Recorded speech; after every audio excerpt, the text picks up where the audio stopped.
Hi everybody, this is Osprey from MyChartCoach.com, and in this video we're going to take a look at some ETFs where we're going to look at the bear and the bull for the indexes as a way to play either direction depending on what happens tomorrow. Just some ideas for tomorrow on two ways that you could play whatever the outcome happens, because as you can see here, this is the futures tonight. You can see everything's pretty much flat. You have you only up 4 on the Nasdaq, just a little bit, just a couple points down on S&P. The Nasdaq's down a couple, the Dow's up a couple, the Russell's down a couple. You have VIX up a little bit, so everything's really flat. I mean, you do have the Nikkei here down 185 points. The Hang Seng is up tonight. So Asian markets are mixed. So basically, if you watched the last video, I showed you it could go either way. And so for the S&P 500, if there's a breakout above resistance, then that's going to put SPXL still in play. It's currently, it made a nice move today. It had that pullback yesterday to the middle Bollinger Band, which it held with that, open. They had that big gap down open yesterday, and it ran all the way into the close. And then today it had follow through. So basically for SPXL, it's all about this 50-day simple moving average. If you see it trading above 47, that's going to be your signal that it's in play and it wants to head higher. And then it's going to be the closing price here on the 26 is going to be the big level to break. Now if it drops down below 45.50, that's going to be the big level to hold. And then you can see it drop back down to this middle Bollinger Band and test that 45 support zone. Just below that is the 100-day simple moving average at 44. Okay, so to the upside though, that would, and so let's say the S&P 500 fails to break resistance and it pulls back, then SPXS should heat up, okay, because this is the S&P 500 bear 3 times. And so if you see resistance fail to break and support break for the S&P 500 tomorrow, this could get moving. And so the key levels to break here are EMAs 4, 8, and 13, and that 50-day simple moving average. If SPXS gets trading above 27.62, that would be a signal that it's bullish, and it could run back up here to that 28 zone to test that middle Bollinger Band. So yeah, SPXS would be in play if the S&P 500 is down tomorrow. Okay, let's look at UDOW. This is the Ultra Pro Dow, Ultra Pro Dow 30, and this is if the Dow tomorrow breaks out tomorrow and starts heading higher, this will be up and this will be pushing higher as well. So if the Dow breaks, it stays above that middle Bollinger Band, then the UDOW should be able to run up here to this 50-day simple moving average. That will be the target. Now, if the Dow Jones Industrial Average fails to hold that middle Bollinger Band tomorrow, this will be under pressure, and then you could see that 100-day simple moving average tested at 91. If that level fails to hold, that's going to signal downside risk. That would be the big signal the chart is broken. If the Dow Jones Industrial Average does fail to break resistance tomorrow and it drops below support, then SDOW will heat up. This is short Dow. This is the ProShares Ultra Pro Short Dow 30. And so basically, as you can see here, it's holding the 50-day simple moving average. It's holding this 18 support line, the green level, the green line here, the key support level to hold. As long as it stays above 18, it has a chance of bouncing. Now, if it gets above that middle Bollinger Band at 1850, breaks that 1850 zone, that'll be your clear signal that it's in play. So if the Dow Jones Industrial Average is under pressure, look for this to get moving, and then you'd want to see a break above that closing price on the first trading day in March. That would be a big signal that it wants to head higher. Okay, let's look at TNA. Okay, this is the small cap bull 3 times, and so with the Russell 2000 running, this has been super hot. As you can see, it was on a 4-day run, and so it made that close above that 50-day simple moving average on Tuesday. It followed through with another close yesterday above that, and today it closed above again, but it did form a red candle. A red candle formed today, but not a bearish reversal pattern. This is a strong pattern. As long as support holds here, the 50-day simple moving average at 71.88 and EMA 4 at 72.62, the uptrend should continue. Now if the Russell 2000 is green tomorrow, and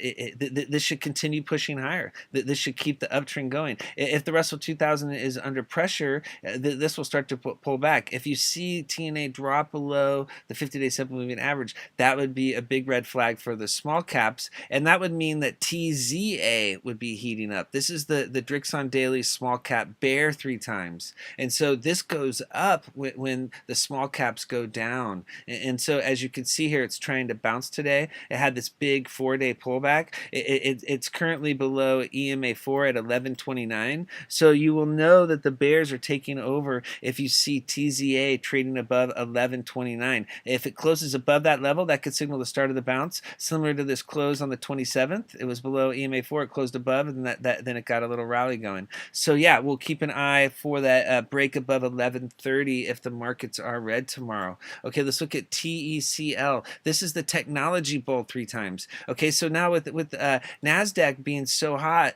the technology bull has been on fire. As you can see, if you watched the last video, you saw that NASDAQ chart, and it looks very similar to this. You know, it has the high that it needs to break. It retraced back up. It's almost the identical chart, and so it's this closing price in the 26. If the NASDAQ is running tomorrow, look for TECL to break above 138. If it breaks above 138, then you're looking at this high close from January as the key level at 141. So yeah, this is going to be 141 to 142. This is going to be a big level. Above 138 would be really bullish for technology. If it stalls out here at this 138 level, that's going to signal a temporary top. As you can see, it's on a 5-day run down here, so it's been on a big run. Notice the declining volume pattern. So the buyers have been tiring on the way up. Basically it's all about EMA4 here. If you see it drop below EMA4 at 134.46, it's been holding on this multi-day run. That will be your clue. Oh yeah, the technology bears out, and that'll make that would put TECS in play. This is the technology bear 3 times, and so as you can see here, it's been pulling back. It's down 5 days in a row. Notice how it formed an inverted doji here. This is otherwise known as a gravestone doji. When you have multiple red candles and then you have a gap down and a doji forms, that's bearish. That's bullish doji star reversal pattern, and so this is actually a good reversal setup.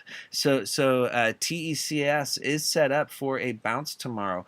So just like TECL, this formed almost a doji here. Dojis that when they formed at the uptrends, signal a top. This is closer to a doji here. It can be debatable. There's a small little wick, and it may not be exactly the close may not be the exact as the open, but it has the similar. It's giving the same signal. You have a multi-day drop with the gap down with an inverted doji. Many times a bounce follows. You'll know that the bear has heated up, the technology bear. If this is trading above EMA4 at 528, above 530 would be really bullish for TECS. Okay, now let's take a look at oil. So the markets have been hanging in there, but check out how oil has been breaking down. In our chat, I posted this monthly WTIC chart that I had made quite a while back, and it showed that oil is topping out right now. It hit the 200 month moving average on the monthly chart. So I highly recommend taking a look at West Texas Intermediate Crude on a monthly chart. Look at like a 20-year monthly chart, and you'll see it's hitting the 200-month moving average, and it's topping out. And so it looks like it could cool down here. I posted this information a couple days ago in our chat, and as you can see, since I posted the information, DWT has been up 3 days in a row.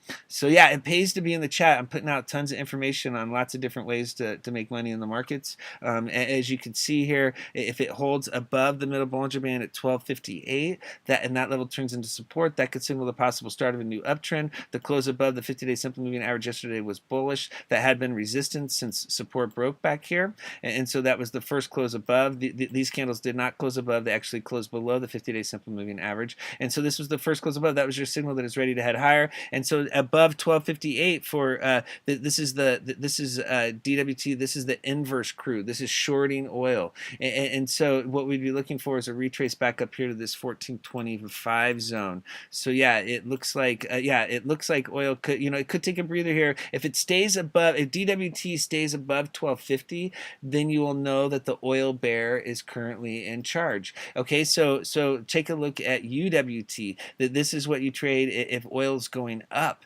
If you look over here, you can see when oil was really strong and pushing, this was a great play. It has violent moves, but in both directions. You can see the big steep decline. Right now it's on a decline. It's hitting the key level, that 100-day simple moving average. It held last time in February at 23.81. If oil remains under pressure and that level breaks, you could see a drop all the way down to 20. You have that 300-day simple moving average. Basically, this is going to be a huge support level, down here at 23. And so this 24 to 23 level is a huge support level on the chart. So keep an eye out for a technical bounce in this zone. Okay, let's look at gold. Okay, how's gold doing with the markets, hanging in there? And if you look here at NUGT, gold miners have been under pressure. They've been in a big downtrend. The middle Bollinger Band broke back here in January, and there hasn't been a close above since. It tried to close, NUGT here. This is the gold miners index bull 3 times. So this is the large cap gold miners,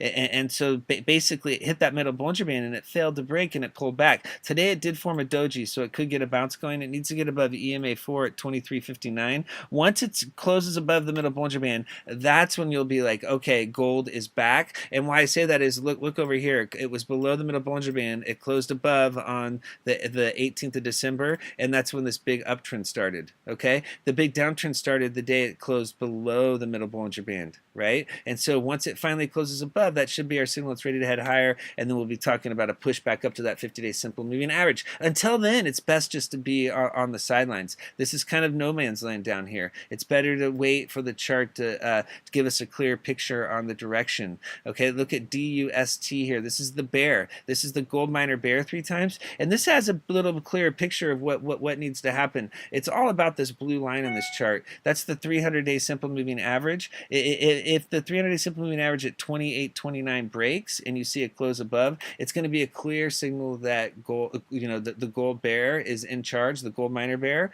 and to keep riding dust. Okay, it's at a flex point, either a descending resistance or this, you could call it descending support, or basically this 200-day simple moving average is holding right now. So if it drops below 26.50, that's your red flag. If it breaks above 28.50, that's your signal to go long. Go long, go short. It depends on whether resistance breaks or support breaks. It's in the middle of, it's like no man's land right here. We want to see either a breakout above resistance or a break below support. So it's right there. There should be a move with gold very, very soon. Okay, so yeah, so thank you very much for viewing this video. If you'd like to learn more about how to use charts and technical analysis to time your entry and exit points, come check out our chat. I'll post the link below the video. Thank you.